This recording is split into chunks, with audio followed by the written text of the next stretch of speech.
नमस्कार पब्लिक. कामाने दिवसाची सुरुवात. दाद्या बादली घेऊन चिमण्यांना खाऊ टाकण्यासाठी तयारच होता. चिमण्यांसाठी भिंतीवरती रास घातलेली आणि त्यांना जोरजोरात आमंत्रण देत होता. त्याला म्हणलं, चिमण्यांचं आमंत्रण राहू दे, दात घास. पण आम्हाला दात घासण्यापेक्षा कोलगेट खाण्यातच मजा. त्याला म्हणलं, दात घास, बा होईल पोटात. JCB होऊन त्याने कामाची तयारी केली. मोठ्या JCBने काम लई पटपट उरकत होतं. ते म्हणलं, मोठा नका, मला बारका आणा. 2 बारक्या JCBने कामाला सुरुवात केली. पण तेवढ्यात झाला शाळेचा टाईम.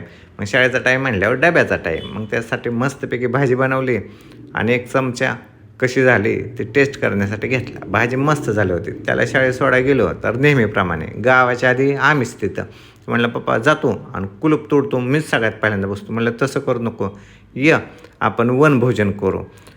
ही वनभोजनाची तयारी केल्यासारखं जसं काय आम्ही आलो आहे.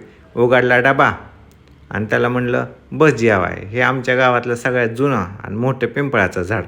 त्याला म्हणलं, आणि जेवण कर. पण मला जायचं होतं दुकानात. काय आपली कामं कधी संपतात काय. लेकराने म्हणलं, पप्पा येताना मला खावा ना. म्हणलं, बरं चालतंय. गेलो ह्या झाडाच्या कामानेत ना. सांगा बरं, हे झाडाची कामान कुठले?